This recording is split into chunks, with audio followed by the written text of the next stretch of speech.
Olá, sejam bem-vindos ao canal da FTRB, Faculdade Teológica Reformada de Brasília. Você está agora num aulão sobre 10 passos para uma metodologia da pesquisa teológica. Esse aulão é um aulão disponível para o público em geral, para os alunos e para o público em geral. Mas a FTRB tem uma plataforma profissional de EAD específica para as nossas aulas, tá? Algumas aulas gerais, aulões, com dicas mais específicas, nós lançamos aqui no YouTube para entrar em contato com o nosso público, com os nossos internautas. Nós temos quase 7.000 inscritos aqui no canal, enfim, temos alunos EAD, temos pessoas que têm interesse nos nossos cursos. Por falar nos nossos cursos, não esqueça de entrar no nosso site www.ftrb.com.br e nós temos bacharelado em teologia presencial, no modo tradicional, como curso de graduação credenciado pelo MEC, mais um curso conservador de teologia reformada, mas você faz o curso e sai como curso superior.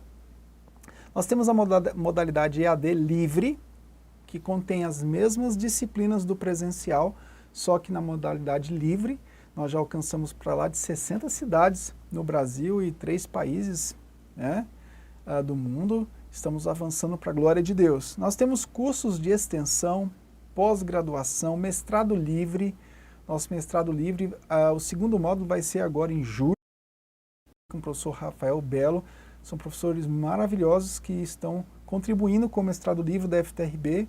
Então você pode escolher qualquer um desses cursos e vir conosco para juntos glorificarmos a Deus através do ensino cristão.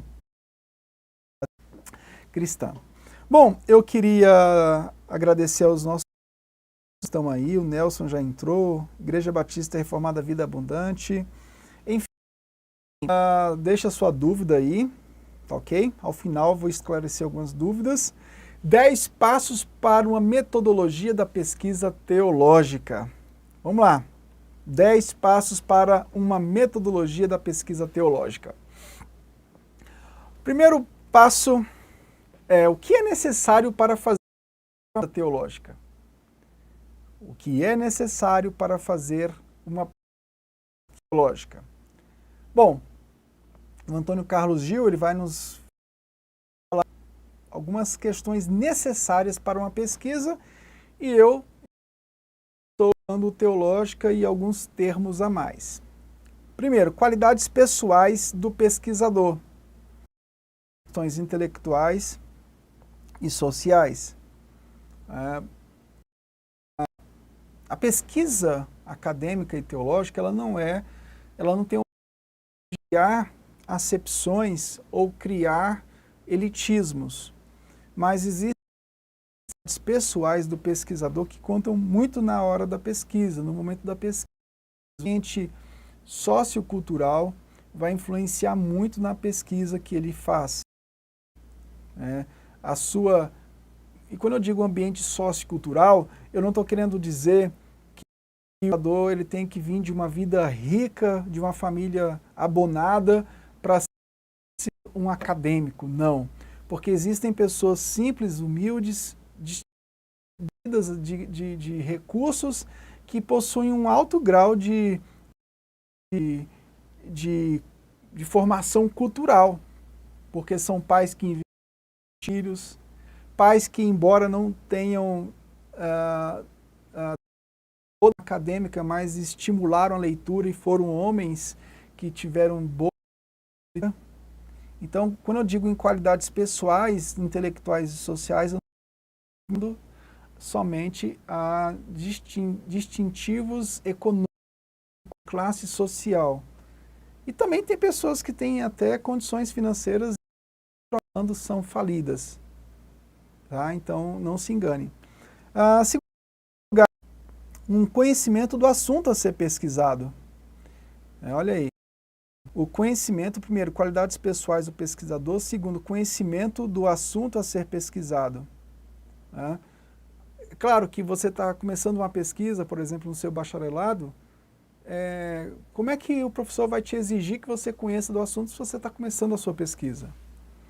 Tudo bem, você não tem um conhecimento aprofundado como você vai desenvolvendo ao longo do tempo, mas é necessário ter um conhecimento prévio daquilo que você vai pesquisar, porque aquilo que você vai pesquisar faz parte de algo que te chamou a atenção.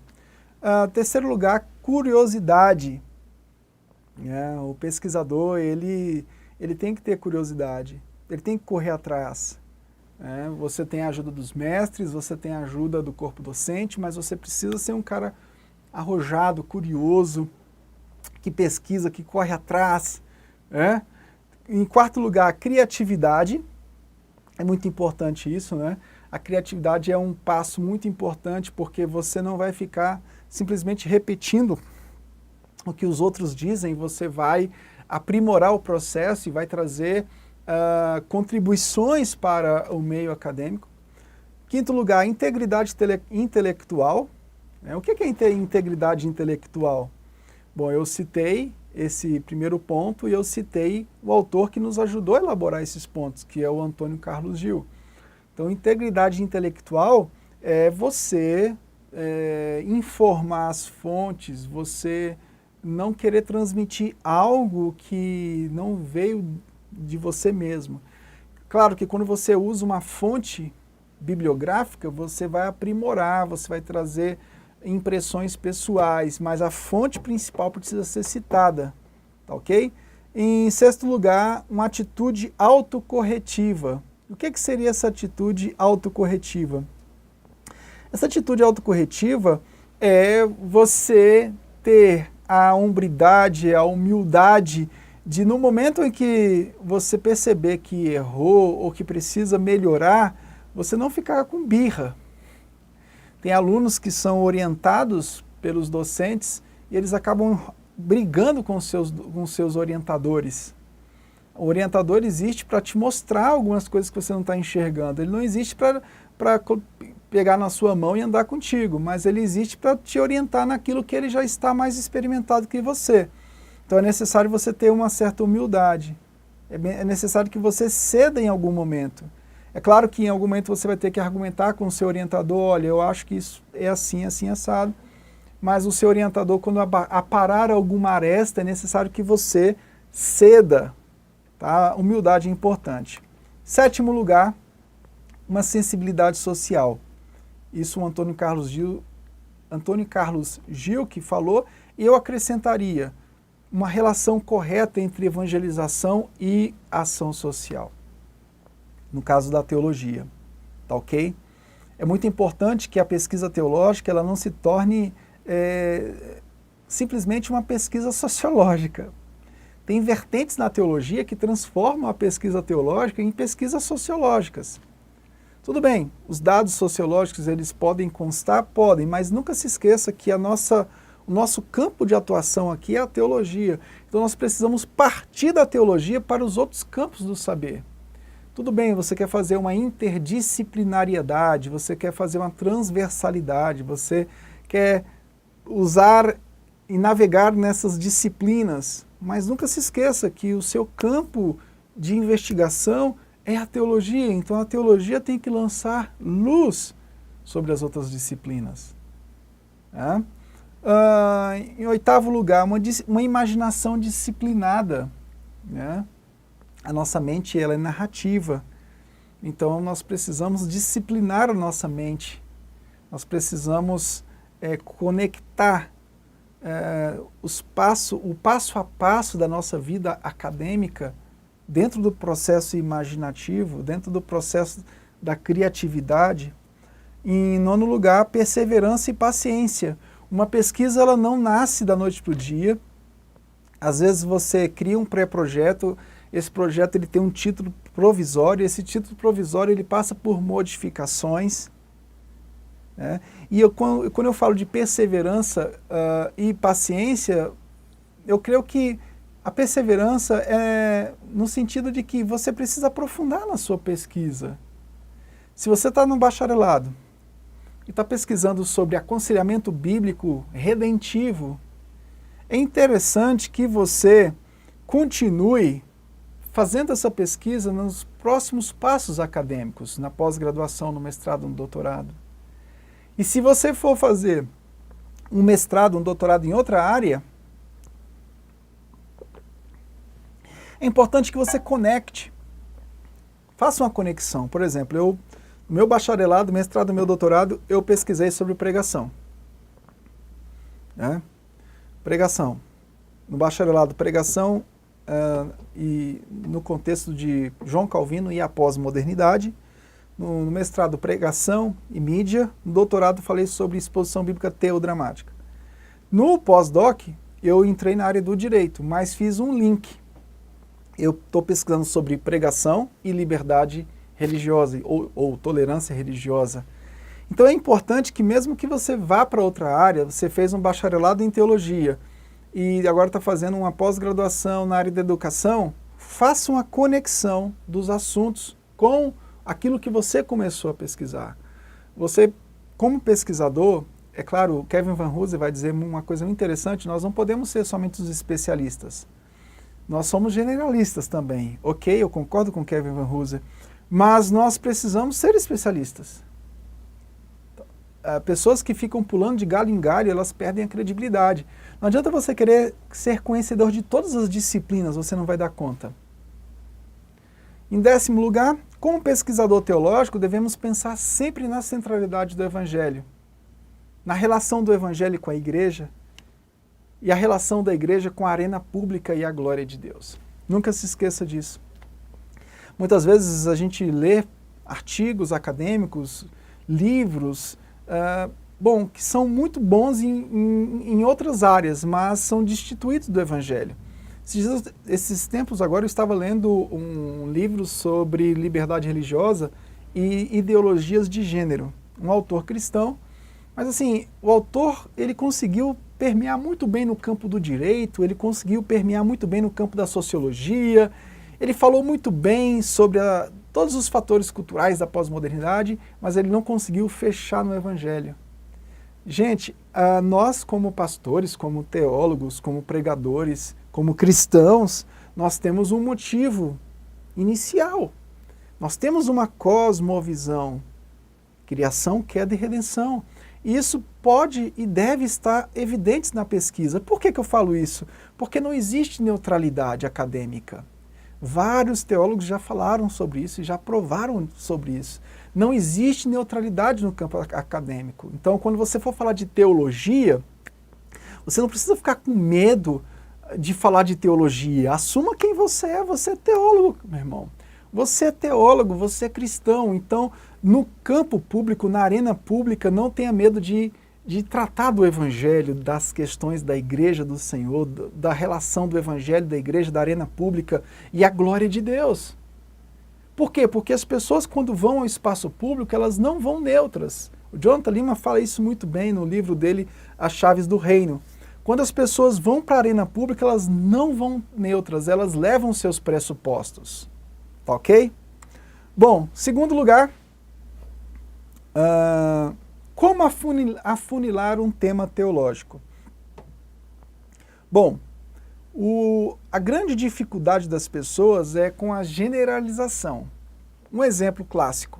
Você quer falar sobre pregação expositiva. Bom, pregação expositiva é um termo amplo e ele é um termo conceitual e geral. Então, se você quer falar sobre pregação expositiva, é necessário você identificar dentro do assunto de pregação expositiva algum afunilamento que seja necessário, que seja relevante para a pesquisa e para a igreja do Senhor. Nós temos muitos livros escritos sobre pregação expositiva. Então, muitas pessoas já escreveram sobre isso. Então, qual é a contribuição que você deseja fazer nessa área? Então, o seu tema precisa ser afunilado, para que a relevância teológica, acadêmica e também igrejeira e o desenvolvimento da teologia no espaço público seja algo que agregue valor. Então, olha só, as dicas. Como afunilar um tema teológico? Né? Nós temos aqui a Márcia Franco, dá algumas dicas interessantes. Eu fiz alguns adendos ao que a professora Márcia Franco coloca. Primeiro, por assunto. Né? Então, o próprio assunto, o afunilamento acontece pelo assunto. Se você falar sobre pregação expositiva, você pode colocar pregação expositiva no contexto pós-moderno na cidade de Águas Claras. Aí você vai fazer um estudo de campo sobre os pastores que pregam ou não expositivamente na cidade, e os efeitos da pregação desses pastores na cidade. Então, você afunilou o tema. Tá entendido? Segundo ponto, por autor. Né? Então, você quer falar sobre a pregação expositiva a partir de Charles Spurgeon, no contexto da Inglaterra e a relação e a sua relação com a pós-modernidade, e a sua relação com pregadores e o aviso aos pregadores da teologia da prosperidade. Então, isso é um afunilamento. 3. Por circunstância espacial. A pregação expositiva no século XVI e sua relação com o século XXI. É uma por circunstância espacial, tá vendo? Então a gente pegou um tema geral e fez uma questão de espaço, de épocas, e fez uma conexão. 2.5, por referência, olha aí o 2.5, por referência expressa aspecto específico da teologia. O que seria isso aqui? Seria, por exemplo, a relação da pregação expositiva e o aconselhamento bíblico na igreja pós-moderna. Afunilou o tema. Por uma questão de aspectos. Aqui nós fizemos um aspecto transversal entre disciplinas e outros critérios, tá ok? Mas esses critérios aqui são importantíssimos, por assunto, por autor, por circunstância temporal, por circunstância espacial, por referência expressa a aspecto específico da teologia e outros critérios. Vamos lá. 3. Como conciliar fundamentos bíblicos e teológicos à prática? Né? Aqui a gente pega ainda dicas da professora Márcia Franco e faz adaptações ao campo teológico. Independente da pesquisa ser conceitual ou empírica, ou seja, empírica ela necessita de dados externos, evidencie as inter-relações entre ambos, juntando exemplos atuais e reais, além de análise de precedentes, decisões conciliares e casos concretos. Então, a sua pesquisa vai ficar muito rica quando você usar dados bibliográficos, né? Quando você usar dados demográficos, dados geográficos, pesquisa de campo. Você vai pesquisar sobre missão urbana, né? A missão urbana no contexto da igreja em Águas Claras. Então, é interessante fazer uma pesquisa de campo com as igrejas de Águas Claras ou com os líderes de Águas Claras. Tudo isso vai trazer uma riqueza à sua pesquisa. 3.2. Um capítulo empírico favorece e enriquece um trabalho teórico.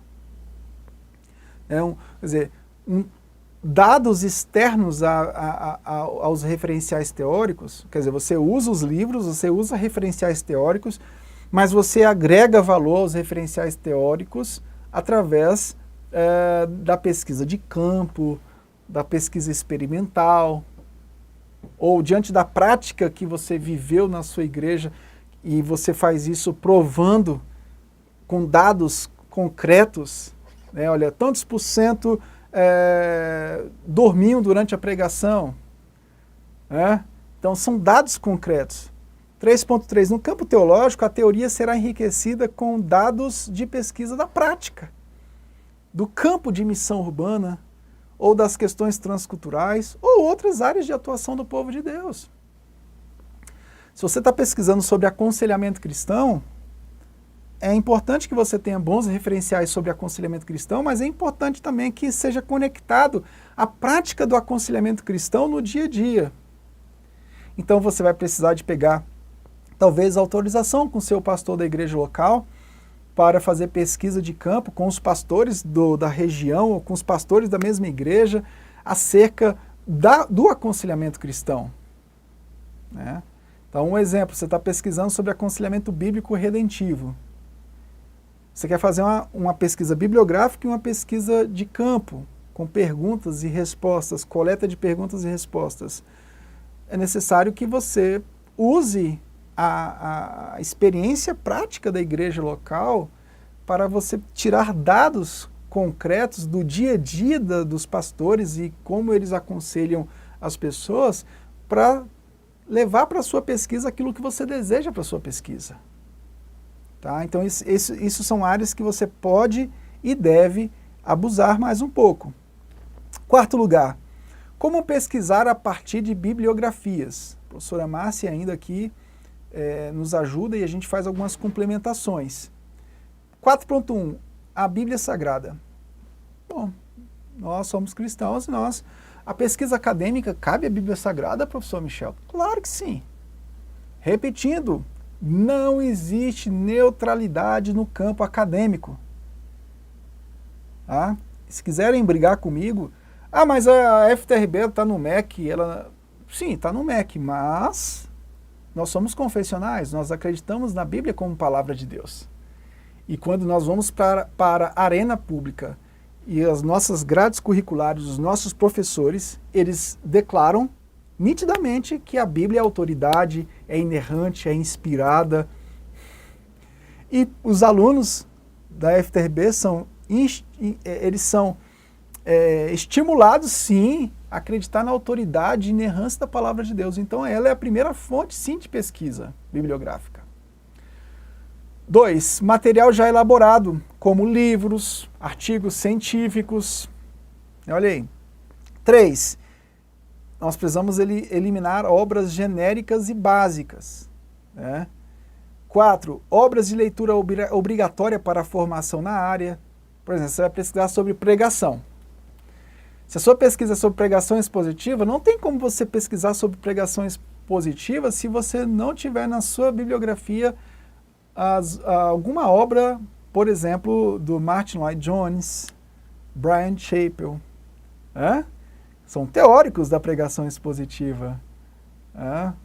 E o Bryan Chapell e o Lloyd-Jones, eu estou falando de alguns atuais, mas eu citaria outros, por exemplo, como Calvino, que foi um grande influenciador da pregação expositiva atual. Puritanos, como William Perkins, que escreveu o primeiro manual de pregação protestante. Então, na sua obra, no seu trabalho, é necessário você ter leituras obrigatórias na formação da área. Artigos de jornais e revistas, estudos de documentos como Confissão de Fé. Eu quero trabalhar a partir do artigo 2º da Confissão de Fé de Heidelberg. Você pode fazer isso. Tá ok? Então, existe uma série de quesitos aqui. 5. Em quinto lugar, como pesquisar a partir de eventos e fatos. A professora Márcia continua aqui e a gente vai continuar colaborando com a parte teológica. É interessante que a professora Márcia Franco, ela trouxe do ponto 2 ao ponto 6 dicas muito boas e nós estamos acrescentando as questões teológicas nessas dicas dela. Então, como pesquisar a partir de eventos e fatos? 5.1. Eventos e fatos sem intermediação de outro observador, investigando as variáveis do seu objeto e tentando explicá-las controladamente. Então, você vai falar, por exemplo, você vai pesquisar sobre os efeitos práticos do Concílio de Lausanne. Tá ok? A prática da pregação a partir do evento da Reforma Protestante e os desdobramentos para uma luta pela sã doutrina. Olha aí que tema aí, ó. Tá vendo? É afunilado, né? 5.2. Métodos. Através de questionários. Ok? Questionários, você vai fazer um questionário com um pastor que viveu no contexto de um fato que aconteceu em tal época e eu quero investigar sobre esse fato. Esse pastor é vivo? Faça um questionário com ele. Faça uma entrevista. Estudos de caso, amostragens e estatísticas. Quantos pastores pregam expositivamente na cidade de Águas Claras? Do ano de 2018 a 2021. Então, você está fazendo uma pesquisa aqui a partir de eventos e fatos. Tá ok? 5.3. Pesquisas de cunho prático devem se referir aos documentos e casos práticos. Então, bom, a sua pesquisa vai ter um fator prático muito forte, mas... Desculpa. Mas não se esqueça que você precisa de documentos e fatos que realmente aconteceram. Você não pode simplesmente criar coisas do nada. Essas coisas existem. A prática, ela existe. Isso eu estou falando em caso de você usar a bibliografia com a pesquisa de campo. 6º lugar, qual a classificação da pesquisa? Bom, a professora Márcia Franco coloca científica e dogmática. E eu acrescento aqui, bom, no aspecto científico, isso gera um problema em relação à fé. Por quê? Porque geralmente as pessoas criam dicotomia entre fé e ciência. O problema é, quando nós falamos em científica, nós não podemos cair na dicotomia secularizada entre fé e ciência. Então, esse é o perigo, você criar dicotomia entre a fé e a ciência e gerar mais secularização ainda. E nem podemos colocar a razão acima da fé. Mas nós precisamos entender que a fé, ela está acima da razão, mas na nossa própria fé existe uma razão. Existem proposições, existe uma história, existem fatos, existe um conjunto de elementos que formam o conjunto da nossa fé. Isso você deve explorar. Agora, a gente não usa aqui a pesquisa científica dentro do contexto iluminista, com todos os motivos iluministas. A gente tem esse cuidado. Mas, de uma forma ou de outra, a nossa fé, ela envolve uma investigação. Você lembra lá de Lucas, capítulo 1, do 1 ao 4? O próprio motivo de Lucas escrever a Teófilo, existe ali uma inspiração divina em relação ao texto de Lucas e Atos, mas existe também uma investigação de Lucas. Lucas investigou, Lucas buscou apuradamente os fatos para transmitir a Teófilo. Isso é uma pesquisa, que não deixa de ser acadêmica. Então a gente tem que quebrar esses ranços, né, de que a nossa fé ela não tem razão. E, em segundo lugar, questões dogmáticas. E as questões dogmáticas estão ligadas à história da igreja. Em 7º lugar, eu esqueci de colocar aqui o 7, o que é mais importante na elaboração de um projeto? O Antônio Carlos Gil, ele vai falar de 4 questões aqui. Primeira, a natureza do problema é o principal ponto de uma pesquisa.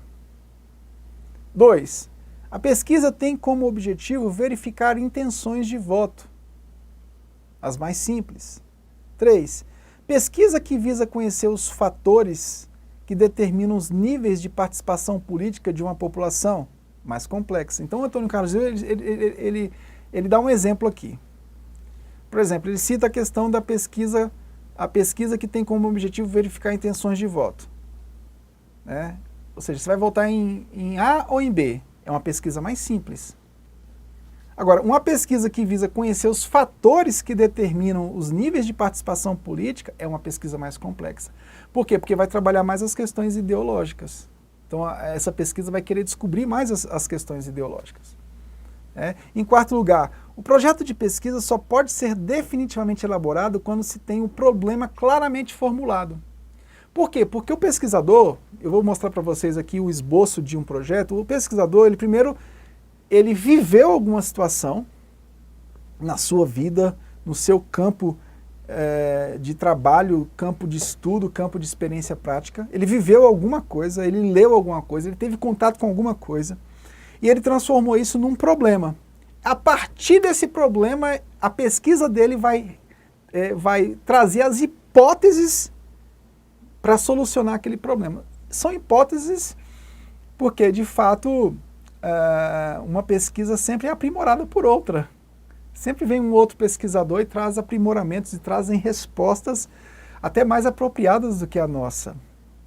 Então, o projeto de pesquisa só pode ser definitivamente elaborado quando se tem um problema claramente formulado. Então, você formula um problema, gera as hipóteses para responder ao problema que você formulou, e aí sim você vai delineando sua pesquisa. 8º lugar. Agora vocês vão entender o que eu falei atrás. Tá? Vocês vão agora entender o que eu acabei de falar. Vamos lá. Elementos de um projeto de pesquisa. Bom, eu tive um professor muito bom na área de metodologia de pesquisa, que é o Yuri Andrés Reblin, e ele me autorizou a usar o material dele. Isso aqui eu entrei em contato pessoal com ele. Eu digo, Yuri, você vai me autorizar a usar alguma parte do seu material para um projeto que eu estou montando. Ele está autorizado. Mas vamos lá. Algumas coisas aqui que estão aqui são gerais, mas o Yuri traz algumas coisas aqui interessantes para aprimorar. Bom, a pesquisa é formada, olha aí, em primeiro lugar, de um título provisório.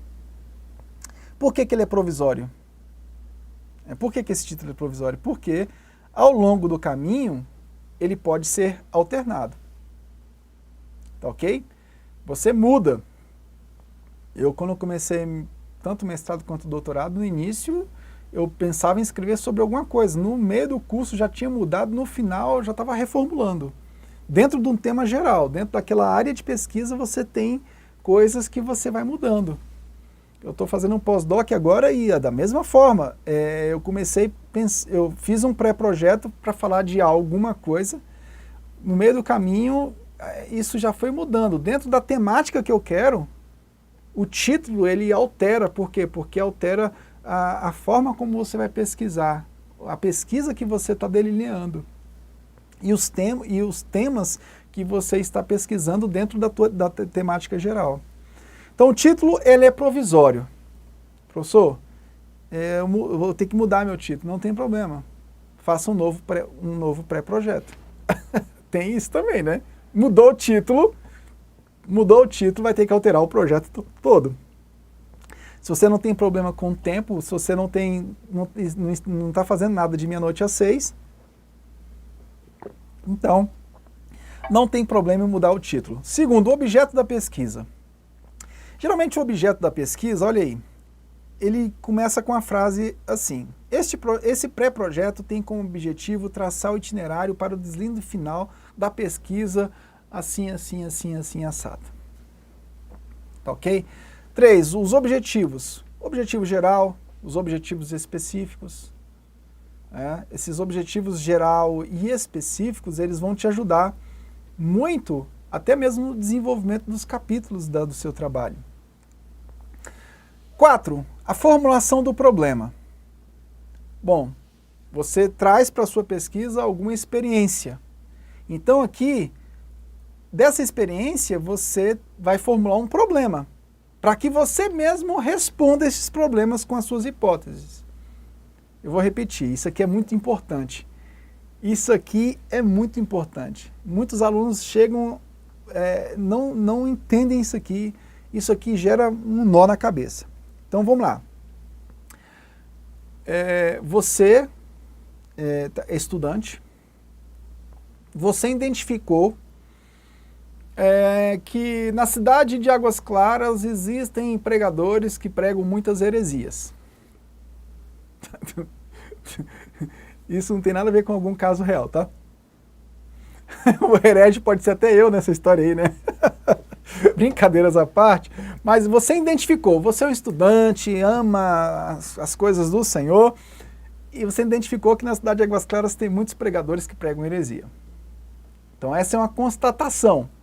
Dessa constatação, você precisa transformar essa constatação num problema. Então, a partir desse problema, você vai formular hipóteses para responder a esse problema que você formulou. Pegou aí? Olha, corre que isso aí cai no concurso, hein?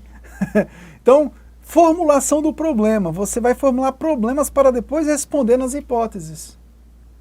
Então, uma pergunta-chave, uma frase-chave aqui. Todos esses questionamentos, ou seja, você fez questionamentos,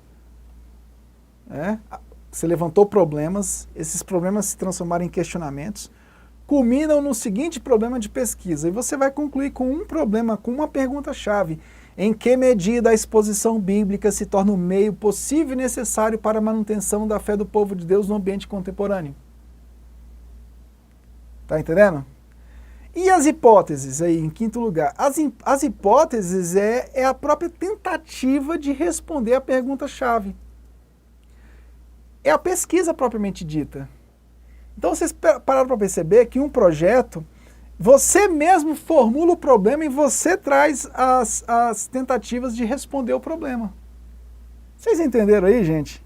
Essa galera que está no chat aí, vocês estão entendendo como funciona uma pesquisa? Em sexto lugar, aí você já trouxe o problema, já trouxe as hipóteses para responder o problema, agora você vai elaborar a justificativa da pesquisa, o quadro teórico, ou seja, as bibliografias disponíveis. Então, a partir dos temas que aparecem na pergunta-chave, a partir dos temas que vão aparecer nos problemas levantados, você vai montar a sua justificativa. Aí você vai falar, olha, a presente pesquisa tem como tema papapá.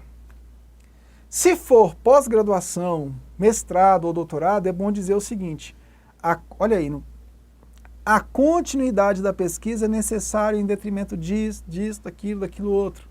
Por exemplo, você pesquisou sobre pregação no mestrado. No doutorado você quer continuar falando sobre pregação. Então, você vai dizer, olha, no mestrado eu pesquisei sobre pregação, falando sobre isso e aquilo. É necessário continuar dando continuidade à minha pesquisa no doutorado, afunilando a pregação agora em termos práticos, para gerar um manual criativo para os alunos no Brasil. Tá ok? Aí, por fim, você entra na justificativa nos referenciais teóricos. Sétimo elemento, delineamento da pesquisa. Aqui você vai dizer, olha, aqui no delineamento, você vai dizer, olha, minha pesquisa, ela trata-se de uma pesquisa teórica, eu pretendo analisar e refletir através da respectiva pesquisa bibliográfica acerca do tema tal.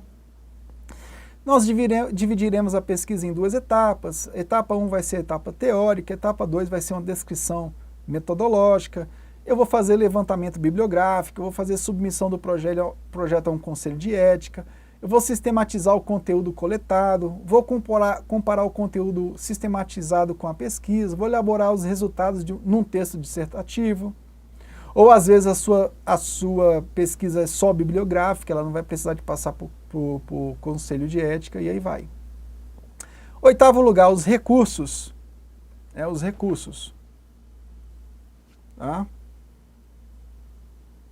Quais são os recursos?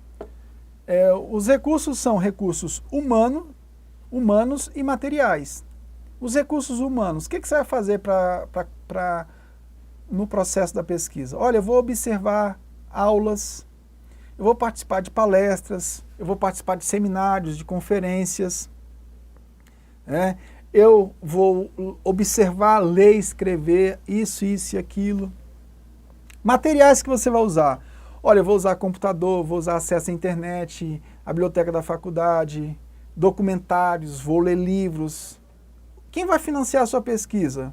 A minha pesquisa vai ser financiada por papai e mamãe, a pesquisa vai ser financiada pela igreja, pela faculdade onde eu estou, pela CAPES, enfim, quem vai financiar a sua pesquisa? E em último lugar, o cronograma. Ó, do dia 1 ao dia 27/9 eu vou elaborar um projeto de pesquisa. Gente, essa parte do cronograma aqui, sigam isso à risca, porque o povo se perde nisso aqui. No dia 29/9 eu vou entregar meu projeto. No dia 15/1 ao 15/2, essa parte também é perigosa. Eu vou fazer a leitura do material bibliográfico e vou escrever o primeiro capítulo do artigo, do TCC, da dissertação ou da tese. Gente, essa parte aqui de leitura do material bibliográfico é importantíssima. Por quê? Porque quando você vai lendo o material bibliográfico, por exemplo, no meu doutorado eu fiquei basicamente 2 anos e meio fazendo leituras bibliográficas. E um ano e meio escrevendo. Entreguei a primeira parte, depois fui qualificado e pá. Eu digo para vocês uma coisa, quando você vai finalizar o texto, vai finalizar a escrita dos capítulos, isso te ajuda muito, porque você já está mais maduro. E não só em doutorado, mas mestrado, pós-graduação, bacharelado. Tem alunos que não leem nada. É Miguel o tempo todo, não lê nada. Quando chega no último mês de entregar o trabalho, sabe o que ele faz? Ele vai picotando. Ele tira uma parte de um livro, tira uma parte de outro livro, ele cita, faz a citação, embola tudo e entrega ao professor. O que o aluno faz, o aluno que não tem leitura, que não se prepara, que não leu, ele vai fazer simplesmente só recortes. Ele recorta daqui, recorta dali, faz uma montagem e entrega o trabalho. E acha que foi um trabalho.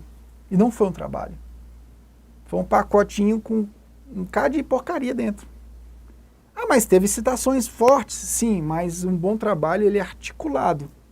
Um bom trabalho, um aluno que fez um bom trabalho é um aluno que leu bastante e o professor sabe quando o aluno leu, porque ele consegue articular as ideias. Ele consegue articular o pensamento dos autores que ele citou com articulação daquilo que ele está propondo no trabalho. Ele tem articulação de ideias, de palavras. Ele consegue colocar um autor para dialogar com o outro, ou um autor para brigar com o outro no texto. Então é outro nível. Aí vem redação dos capítulos, a formatação do texto, organização das referências, anexo, apêndice, elaboração de capa e aí vai. Questões ortográficas, revisão, entrega do trabalho e vem aí a apresentação do trabalho, defesa, enfim, não importa. 9º lugar, critérios para análise na fase dos projetos de pesquisa. Critérios para análise na fase dos projetos de pesquisa. Então, um professor, quando pega isso aqui, eu extraí da Universidade Federal do Paraná, tá, que me ajudou aqui nesse aspecto. Bom, quando um professor pega um trabalho, ele vai analisar a seguinte coisa. Então, vocês precisam saber o que o professor de vocês vão falar. Estou dando dica de ouro aqui, hein? Em primeiro lugar, objetividade e consistência do projeto de pesquisa com clara delimitação do problema. Gente, não é escrever muito, é ser objetivo, ser consistente e delimitar bem o problema de pesquisa. Muita gente já escreveu sobre pregação expositiva. Mas quem escreveu sobre pregação expositiva e a sua relação com o aconselhamento e as diferenças disso tudo com a psicologia? Não, entendeu? Então, a gente tem que olhar isso. Segundo, compatibilidade com os objetivos do curso e suas habilitações. Você precisa respeitar o ambiente acadêmico que você está. Ah, você tem liberdade acadêmica? Tem, mas o curso que você faz, a instituição que você está matriculado, ela tem delimitações. Agora, se o seu orientador te deu liberdade, porque os orientadores eles geralmente puxam os alunos para a sua pesquisa, porque os alunos eles são discípulos. Então, se houve uma conversa franca com o seu orientador e ele te deu flexibilidade, você está sentindo que está tendo liberdade. Ah, mas professor, mas liberdade acadêmica não existe então? Eu falei, não, existe, mas não é assim como você está pensando. Porque toda instituição ela tem um campo teórico delimitado. As instituições, elas têm uma palavra chamada identidade. Não se enganem. Então essa dita liberdade acadêmica não é bem assim como vocês estão pensando, não. Não existe neutralidade em lugar nenhum. Não existe. Tá? A viabilização... desculpe, 3. O nível adequado de complexidade quantitativa e qualitativa do trabalho. Você tem que calcular isso. O professor vai olhar isso. A viabilidade de realização do projeto de pesquisa. Às vezes o cara quer fazer um projeto de pesquisa, ele diz que vai fazer pesquisa na Alemanha, depois ele vai para a Itália, depois ele vai para a França, depois ele vai para a Bélgica, vai pesquisar no Museu de Louvre lá na França. Aí você olha, você está sabendo que a pessoa não está tendo condições muitas vezes de comprar um livro. E a pessoa está dizendo que vai rodar 4 países para fazer a pesquisa dela. Então, essa pesquisa ela é viável de ser feita, de ser realizada? Não é. A facilidade de acesso a dados para a realização de pesquisa. Bom, o tema que o aluno escolheu, tem materiais bibliográficos disponíveis em português ou em inglês? Se for em inglês, o aluno tem facilidade de leitura em inglês? O aluno tem condições de adquirir livros em inglês para a pesquisa dele? Ele vai precisar de comprar 15 livros de inglês, cada um custa R$290. O aluno vai ter condições de adquirir isso? Então a pesquisa ela precisa também ter acessibilidade.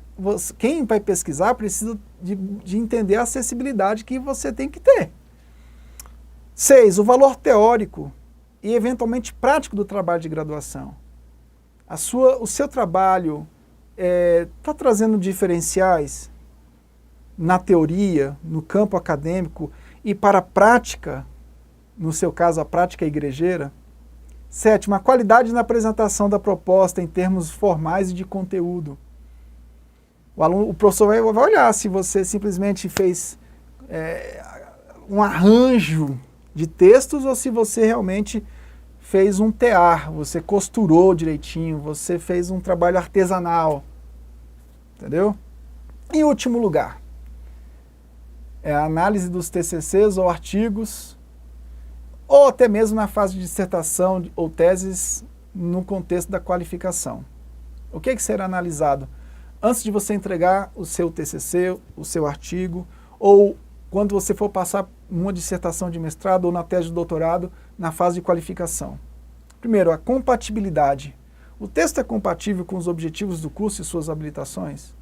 O problema, há um questionamento claramente exposto e passivelmente de ser respondido?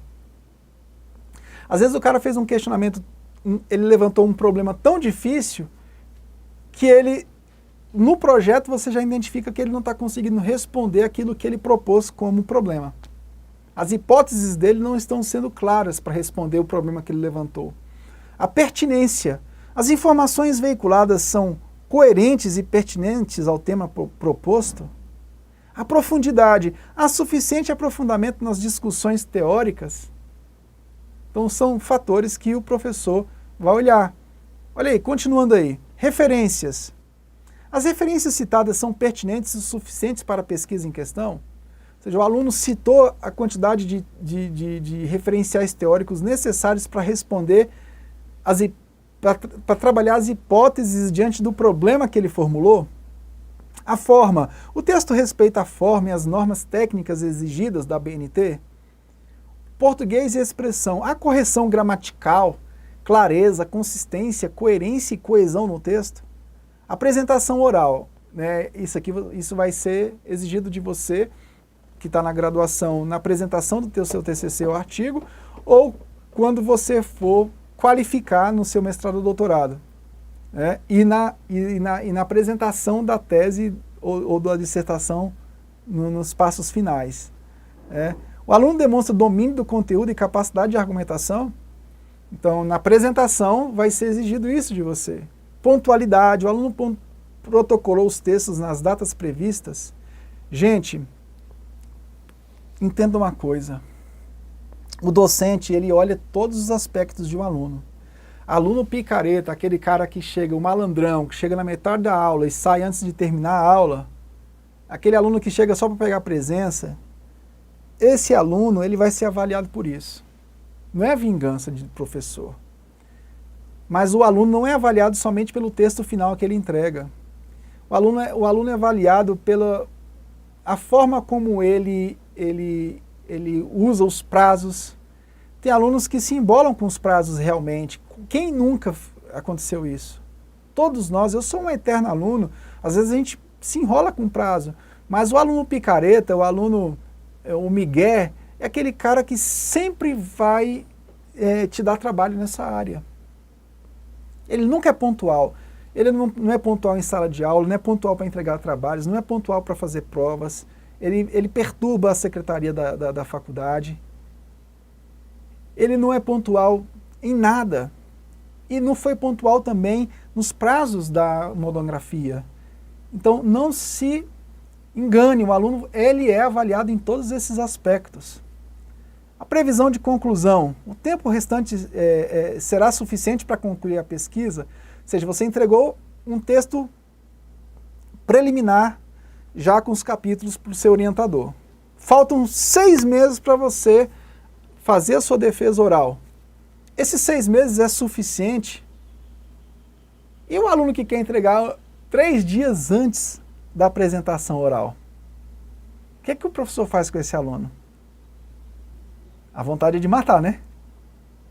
Por quê? Porque ele entregou 3 dias antes e tem muitas coisas para corrigir.